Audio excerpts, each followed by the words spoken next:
भगवान, कब बदलेगी ये जिंदगी। एक बेटा है पर वो अब दूर होता जा रहा है, और हीरी मासूम से बच्ची, मैं कैसे संभालूं इन दोनों को। इतने में हीरा कौआ आता है। अरे नोनी बहन, सुबह सुबह इतनी उदास क्यों बैठी हो? तुम्हारा चेहरा तो जैसे सावन का बादल हो गया है। हीरा भैया, क्या बताऊं, पवन को काम के लिए शहर भेजा था, अब वो लौटता ही नहीं। 2 महीने हो गए, ना चिट्ठी ना संदेशा, और हीरी को रोज पापा की याद आती है। हाँ बहन, अब तो मैं भी सोच रहा हूँ कि कहीं कुछ अनहोनी ना हो जाए। शहर बहुत बड़ा है, वहाँ छोटे परों वालों को संभालना मुश्किल होता है। मुझे तो अब हर परिंदा पवन जैसा दिखता है, हर आवाज में उसका नाम सुनाई देता है। रात रात जाग कर उसके बारे में सोचती हूँ। हीरी भी दिन भर खामोश रहती है। इतने में छोटी हीरी आती है। माँ, मैंने किसी से सुना था, वो कह रहा था कि शहर में बहुत बड़ा तूफान आया था, क्या भैया वहीं थे? हीरा कौआ धीरे से चला जाता है। थोड़ी देर में तोता भाई और कबूतर आता है। अरे नोनी बहन, कैसी हो? कुछ सुना क्या पवन के बारे में? नहीं तोता, हर दिन इंतजार करती हूँ, लेकिन उसका एक फोन तक नहीं आया। मैंने तो उसे शहर भेजते हुए कितनी बार समझाया था, बेटा खत भेजते रहना, पर शायद वो बिजी है। नानी, तुम माँ हो, माँ के दिल को पहले सब पता चल जाता है। तुमने अगर सपना भी देखा है तो कुछ कहता है। क्या कोई सपना आया है? कबूतर, 2 दिन पहले सपना आया। मैं सुनसान बस्ती में उड़ रही थी, और वहीं एक घायल परिंदा पड़ा था। चेहरा साफ नहीं दिखा, लेकिन उसकी आंखें वैसी ही थी जैसे पवन की थी। माँ, भैया को कुछ हुआ क्या? नहीं छोटे हीरे, नहीं, सपने तो वह डर दिखाते हैं, असल में कुछ नहीं होता। लेकिन अब इंतजार बहुत हो गया। नोनी, हमें शहर जाकर पता लगाना ही होगा। मैं और तोता कल सुबह उड़ जाएंगे। हम पवन को ढूंढ लाएंगे, या उसका कोई सुराग जरूर लाएंगे। ये वादा है हम दोनों का। कबूतर, मुझे भी साथ ले चलो, मैं और नहीं सह सकती। अगर मेरा बेटा मुझसे दूर हो गया तो कम से कम मैं उसे आखिरी बार देख तो लूंगी। नहीं नोनी बहन, तुम हीरी के साथ रहो। बच्चे को तुम्हारी जरूरत है। मैं यहाँ हूँ और हीरी को संभालूंगा। कबूतर और तोता जरूर कुछ खबर लाएंगे शहर से। 2 दिन बाद एक भयानक खबर लेकर कबूतर और तोता लौटते हैं। नोनी चिड़िया, हम गए थे उस अस्पताल के पास जहाँ तूफान में घायल परिंदों को लाया गया था। वहाँ एक चिड़िया पड़ी थी जिसने आखिरी सांसें लेते हुए एक नाम पुकारा, माँ, नोनी माँ। हमने उसकी पहचान की। उसके पंखों पर वही लाल निशान था जो पवन के दाहिने पंख पे था। भैया, भैया, मुझे छोड़ के क्यों चले गए तुम? नोनी चिड़िया जमीन पर गिर जाती है। उसकी आंखें खुली की खुली रह जाती है और मुंह से बस एक ही शब्द निकलता है, पवन। सब चुपचाप, सिर्फ हवा की सिकसिकियां और पत्तों की खड़खड़ाहट। अगले दिन नोनी चिड़िया की आंखें सूज चुकी हैं। हीरा कौआ, तोता भाई और कबूतर और छोटी हीरी सब एक साथ बैठे हैं। नोनी, तुम टूटी जरूर हो, पर अब तुम्हारे पास हीरी है। एक माँ का प्यार एक बच्चे के लिए ही सब कुछ होता है।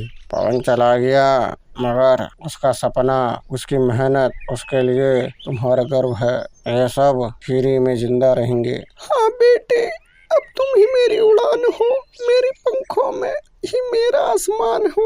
आसमान में एक पंख धीरे धीरे उड़ते हुए नीचे गिरता है, जैसे पवन अपनी माँ की गोद में आखिरी बार आकर चुपचाप बैठ गया हो। एक माँ का दर्द वो ही समझ सकता है जिसने कभी माँ के आंसू चुपचाप बहते देखे हो। पवन चला गया, लेकिन नोनी अब और भी मजबूत माँ बन गई। शायद दुखी हमें ताकत देता है। धन्यवाद। पूरा जंगल गहरी नींद में सो रहा था। चारों तरफ सन्नाटा था। आसमान में चांद चमक रहा था और ठंडी हवा पेड़ों के पत्तों को धीरे धीरे हिला रही थी। नूनी चिड़िया अपने छोटे से घर में सो रही थी। उसका बेटा पवन भी पास में सोया हुआ था। तभी माँ, बहुत धीमी आवाज आई। नूनी की आंख खुल गई। उसने चारों तरफ देखा। पवन आराम से सो रहा था। नूनी ने सोचा, शायद मुझे सपना आया होगा। वो फिर सोने लगी। माँ, मुझे बचा लो। इस बार नूनी पूरी तरह उठकर बैठ गई। नूनी ने पवन को हिलाया। पवन, पवन बेटा उठो। क्या हुआ माँ? बाहर किसी के रोने की आवाज आ रही है। बाहर? माँ, कहीं भूत तो नहीं है? हर चीज में तुम्हें भूत ही क्यों दिखाई देता है? क्योंकि रात में डरावनी चीजें ही दिखाई देती हैं। चलो मेरे साथ बाहर। मैं पीछे चलूंगा। क्यों? अगर भूत आया तो पहले आपको पकड़ेगा। बहुत होशियार हो गए हो। दोनों धीरे धीरे दरवाजे के पास पहुंचे। नूनी ने दरवाजा खोला। बाहर कोई नहीं था। चारों तरफ अंधेरा था। देखा माँ, मैंने कहा था ना। सिसकने की आवाज फिर आई। दोनों चुप हो गए। आवाज उनके घर के पीछे से आ रही थी। नूनी धीरे धीरे पीछे गई। पवन उसका हाथ पकड़े हुए था। माँ, अगर कुछ हुआ तो तुम जोर से चिल्लाना। और आप? मैं भी तुम्हारे साथ चिल्लाऊंगी। दोनों धीरे से पेड़ के पीछे पहुंचे। वहां कोई नहीं था, लेकिन जमीन पर एक छोटा सा लाल कपड़ा पड़ा था। माँ, ये किसका है? पता नहीं, मेरा है। पवन डर के मारे उछल पड़ा। नूनी भी पलट कर खड़ी हो गई। पेड़ के पीछे एक छोटी सी चिड़िया खड़ी थी। उसकी आंखों में आंसू थे। तुम कौन हो? तुम रात में हमारे घर के बाहर क्यों रो रही थी? मुझे मदद चाहिए। डरो मत, हमारे पास आओ। वो धीरे धीरे नूनी के पास आई। तुम्हारा नाम क्या है? चिंकी। चिंकी, तुम्हें किससे मदद चाहिए? चिंकी कुछ बोलने ही वाली थी कि अचानक पीछे से किसी के आने की आवाज हुई। वो आ गया। कौन? मुझे यहाँ नहीं रहना चाहिए। वो भागने लगी। नूनी ने उसे रोक लिया। रुको, कौन आ गया? मुझे जाने दो। अगर तुम मुसीबत में हो तो मैं तुम्हें अकेले नहीं जाने दूंगी। तभी जंगल के रास्ते से किसी के चलने की आवाज आई। माँ, कोई आ रहा है। नूनी ने चिंकी को अपने पीछे कर लिया। कुछ ही सेकंड बाद अंधेरे से हीरा कौआ दिखाई दिया। नोनी बहन, इतनी रात को बाहर क्यों? अरे हीरा अंकल, आपने तो डरा ही दिया। मैंने क्या किया? मैं तो चल कर आया। नूनी ने चिंकी की तरफ देखा। चिंकी हीरा को देखकर फिर डर गई और नूनी के पीछे छिप गई। ये कौन है? यही तो मैं जानना चाहती हूँ। नोनी, लगता है ये किसी बड़ी परेशानी में है। हाँ, और ये कह रही थी कि कोई इसका पीछा कर रहा है। कौन? मुझे नहीं पता। तुम्हें नहीं पता? 3 रात से कोई मेरा पीछा कर रहा है। तुम कहाँ रहती हो? आप कहीं नहीं। क्यों? मेरा घर जला दिया गया। सब चुप हो गए। किसने? मैंने नहीं देखा। तुम्हारे परिवार में कौन कौन है? मेरी माँ थी। माँ अब मेरे साथ नहीं है। पवन चुप हो गया। नूनी ने चिंकी को अपने पास बिठाया। बेटी, तुम आज रात हमारे साथ रहो। लेकिन अगर वो यहाँ आ गया तो पहले उसे मुझसे बात करनी पड़ेगी। और फिर मुझसे? और फिर मुझसे? तुम क्या करोगे? मैं पुलिस बुलाऊंगा। बहुत बहादुर हो। हाँ, मैं दूर से बहादुरी दिखाता हूँ।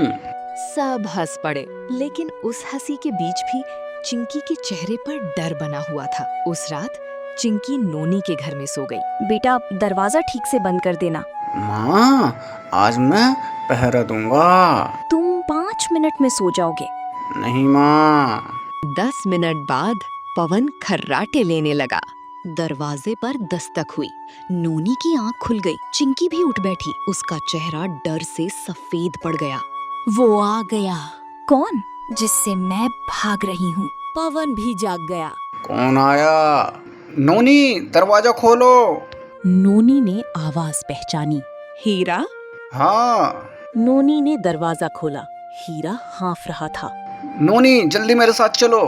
क्या हुआ? जंगल के पुराने पुल के पास किसी ने आग जलाई है। वो वही है। तुमने किसी को देखा? नहीं, लेकिन वहाँ से ये मिला है। हीरा ने एक काला पंख निकाला। ये उसी का है। किसका? चिंकी ने जवाब नहीं दिया। अगली सुबह नोनी, पवन, हीरा और चिंकी पुराने पुल के पास पहुंचे। वहां जमीन पर जले हुए पत्ते थे। यहाँ किसी ने रात में आग जलाई थी। माँ, यहाँ देखो। वहां एक पुरानी लकड़ी की डिबिया पड़ी थी। नोनी ने डिबिया खोली। अंदर एक पुरानी तस्वीर थी। ये मेरी माँ है। नोनी ने तस्वीर पलटी। पीछे कुछ लिखा था, जिस दिन मेरी बेटी खतरे में होगी उसे नोनी तक पहुँचाना। नोनी तक? माँ, इसका मतलब चिंकी की माँ आपको जानती थी। लेकिन मैंने इसे पहले कभी नहीं देखा। माँ हमेशा एक चिड़िया का नाम लेती थी। किसका? नोनी। तुम्हारी माँ मुझे कैसे जानती थी?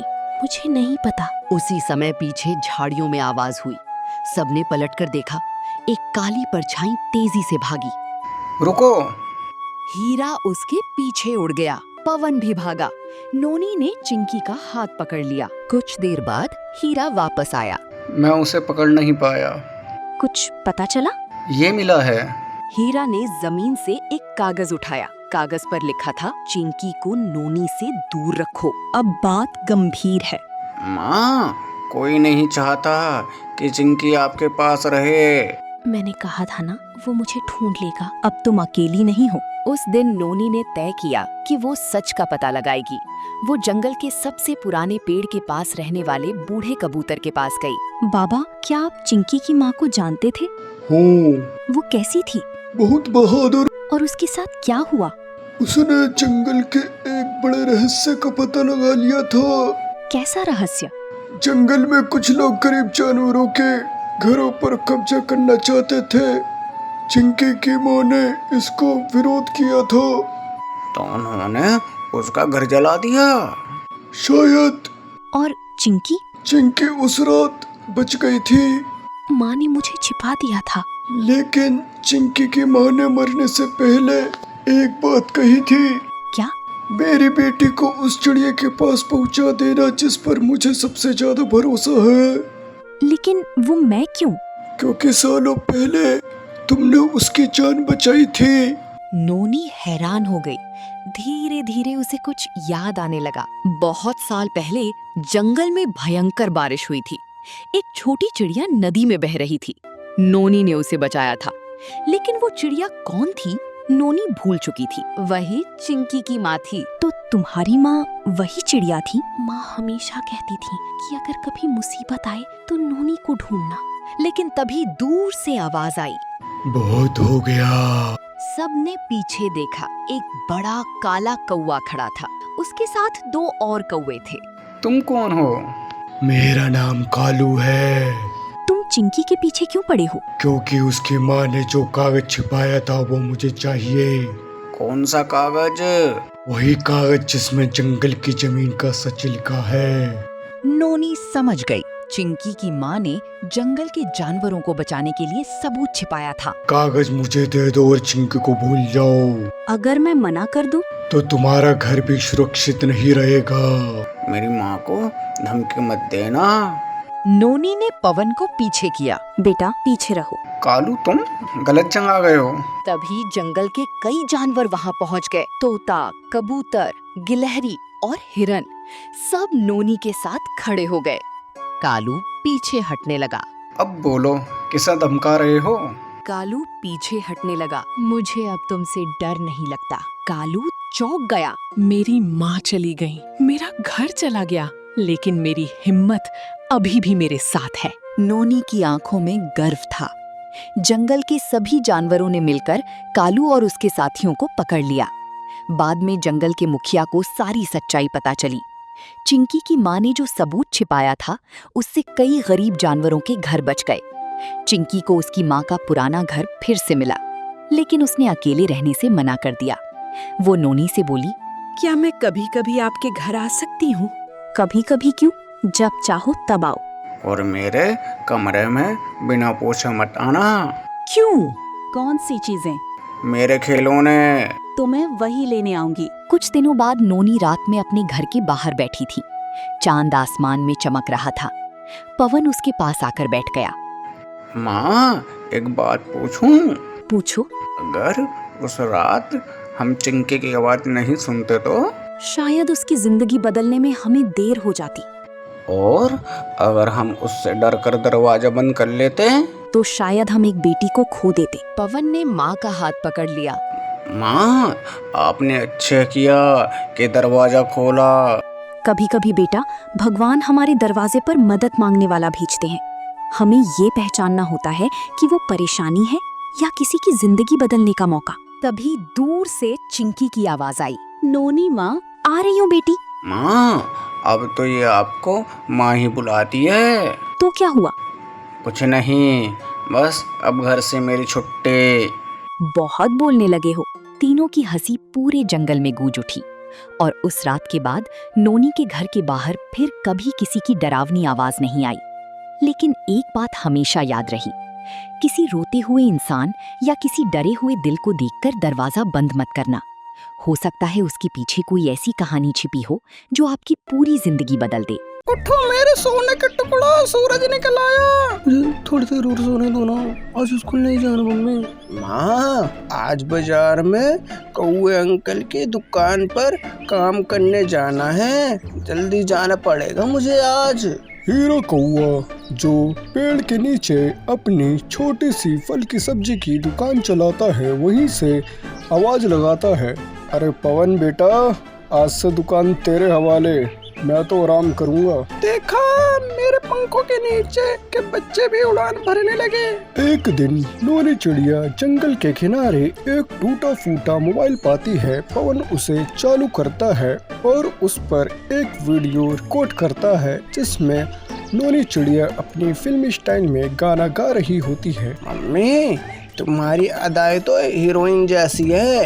ये वीडियो मैं कबूतर भैया के पास भेज देता हूँ, वो सोशल मीडिया पे चलाते हैं ना। भेज दो, अगर वीडियो वायरल हो गया तो नोनी दीदी स्टार बन सकती है। कुछ ही दिनों में नोनी चिड़िया का वीडियो वायरल हो जाता है। देश विदेश से ऑफर आने लगते हैं। अरे वाह नोनी बहन, अब तो तू जंगल की हीरोइन बन गई। मैं तो पहले से ही स्टार थी, बस तुम सबको अब पता चला। अब नोनी चिड़िया एक आलीशान पेड़ में सोने का घोंसला बनाती है, नौकर चाकर रखती है, पवन और छोटी हीरी को शानदार स्कूल में भेजती है, मगर उसका व्यवहार बदल जाता है। अब मुझे तेरी दुकान की सब्जियां नहीं चाहिए, मैं शहर से ऑर्गेनिक फल मंगवाती हूँ। अरे बहन, क्या तू हमें भूल गई? नोनी बहन, तू पहले जैसी नहीं रही। अब वह पुराने घर की तरफ देखती भी नहीं, माँ की याद भी नहीं आती जो दूसरे जंगल में रहती है। एक दिन नोनी की माँ बीमार होकर उसके पास जाती है। अरे माँ, इस हाल में आई हो, सब लोग देखेंगे मेरी इज्जत का क्या खाक होगी। तू आज मुझे नहीं अपने आप को शर्मिंदा कर रही है बेटी। माँ चलो मेरे कमरे में आराम करो। मगर नोनी चिड़िया अपनी माँ को उस आलीशान घोंसले में नहीं घुसने देती। बेटी एक बात कहूँ, उड़ना बहुत अच्छा है, मगर ऊंचाई पर जाकर जड़ें नहीं भूलनी चाहिए। कुछ ही हफ्तों में नोनी चिड़िया के वीडियो का क्रेज खत्म हो जाता है, नया ट्रेंड आता है, सब उसे भूल जाते हैं। जो सोने का घोंसला था उसे चोर चोरी कर ले जाते हैं। नोनी बहन, क्या मदद करूं? अब सब कुछ चला गया, मैं अकेली हो गई। हीरा कौवा, कबूतर, तोता और उसके पास आते हैं। नोनी बहन, आज तू गिर गई, लेकिन हम फिर भी तुझे उठाएंगे, क्योंकि हम में तेरी जैसा घमंड नहीं। आज तू मेरे गोद में सिर रख के रो सकती है जैसे बचपन में रखती थी। नोनी चिड़िया फूट फूट कर रोती है, उसका घमंड अच्छे से खत्म हो गया था। अब नोनी चिड़िया अपने पुराने घर में लौट आई। यह फिर से गांव के बच्चों को गाना सिखाती है और माँ के साथ रहती है। छोटी हीरी और पवन खुश हैं, सब फिर से परिवार की तरह रहते हैं। अगर कभी बहुत ऊंचाई पर पहुँचो तो अपनी जड़ों को मत भूलना। मम्मी अब तो सबसे प्यारी लगती है, बिना सोने के पंखों के। हमारा असली खजाना तो तू है माँ, तेरी ममता। इस कहानी से हमें ये सीख मिलती है, पैसा और शोहरत हमेशा नहीं रहती, लेकिन रिश्ते और विनम्रता उम्र भर साथ देती है। कौवा, एक मदद चाहिए थी। बोलो तोता भाई। कौवा, मेरे बेटे के पास चलाओ कहीं शादी की। इसकी शादी कहाँ से करा दूं तोता भाई, ये तो उड़ भी नहीं पाता। अरे ये तो कुछ दिन तक ही जिंदा रहेगा, कौन करेगा इससे शादी। तोता भाई, जितने पैसे चाहिए मैं दूंगा, बस शादी करा दो इसकी। ठीक है, मैं बात करता हूँ कहीं इसके शादी की। हीरा कौवा तोता से हाँ कह देता है। वो उड़ते हुए अपनी सबसे अच्छी दोस्त नोनी चिड़िया के पास जाता है और कहता है, नोनी चिड़िया कैसी हो, आजकल दिखाई नहीं देती। मैं तो यही हूँ, आजकल तुम ही दिखाई नहीं देते। नोनी, तुम्हारे लिए एक रिश्ता लेके आया हूँ, अगर हाँ कहो तो बात कराऊँ तुम्हारी। मुझे तुम पर भरोसा है, बताओ कौन सा रिश्ता है और कैसा है लड़का। मेरा एक दोस्त है तोता, उसका बेटा है मिंटू, बहुत प्यारा लड़का है, मेहनती है, सब काम कर लेता है, अच्छे खेत हैं उसके पास, अमीर पार्टी है, घर गृहस्थी वाला घर है, अच्छा परिवार है। अच्छा, तुम्हें कैसा लगा उनका परिवार? मुझे तो अच्छा लगा, इसलिए तुम्हारे पास आया हूँ मैं। कौवा मिंटू की नोनी चिड़िया से बात करा देता है और उनकी शादी भी करा देता है। उसके बाद की जिंदगी नोनी चिड़िया कैसे मिंटू के साथ जिंदगी बिताती है, चलिए देखते हैं। सुनिए, आज खाना वाना नहीं खाना क्या? ऐसा करिए, बाहर जाइए और कुछ लेके आइए। कैसे और को भेज दो लाने के लिए, मैं नहीं जा रहा। ऐसे ही मिंटू नोनी चिड़िया के भरोसे बैठा रहता था, वो कहीं भी नहीं जाता था। नोनी चिड़िया खुद ही खाना लाती अपने लिए और मिंटू के लिए। एक दिन वो खाने लेके आती है, उसकी मुलाकात कबूतर से होती है। कबूतर क्या कहता है नोनी चिड़िया से, नोनी चिड़िया कैसी हो और तुम्हारे वो कैसे हैं? कबूतर भाई, तुम्हें क्या बताऊं, जब से मेरी शादी हुई है वो अब तक घर से बाहर ही नहीं निकलते। मैं ही चाहती हूँ सब सामान लेने, वो कहीं भी नहीं जाते। मेरी तो जिंदगी बर्बाद हो गई उससे शादी करके। क्या नाम है उसका? मिंटू नाम है उनका। अरे नोनी चिड़िया, वो तो उड़ भी नहीं पाता, उसकी तो कुछ दिन बाद ही मृत्यु हो जाएगी, इसलिए उससे कोई भी शादी नहीं कर रहा था, तो तुमने कैसे कर ली? क्या मतलब? मेरे सबसे अच्छे दोस्त ने मेरी जिंदगी खराब कर दी। मैं उस पे कितना भरोसा करा करती थी, लेकिन उसने मेरे साथ, मैं कभी उसे माफ नहीं करूंगी। नोनी चिड़िया गुस्से में हीरा के पास जाती है और कहती है, हीरा, मैंने तुम पे इतना भरोसा करा और तुमने मेरी जिंदगी खराब कर दी उससे शादी करा के। तुमने मुझे बताया क्यों नहीं? वो ना उड़ पाता ना कुछ कर पाता, तुमने मुझे बताया क्यों नहीं? मुझे माफ कर दो, मैं पैसों के लालच में आ गया था नोनी चिड़िया। मैं तुम्हें कभी माफ नहीं करूंगी, आज तुमने दोस्ती के नाम पे कलंक लगा दिया। नोनी चिड़िया जब वापस घर जाती है तो मिंटू मरा हुआ मिलता है। उसके बाद नोनी चिड़िया आजाद हो जाती है और अपनी जिंदगी दोबारा से शुरू करती है बिना शादी के।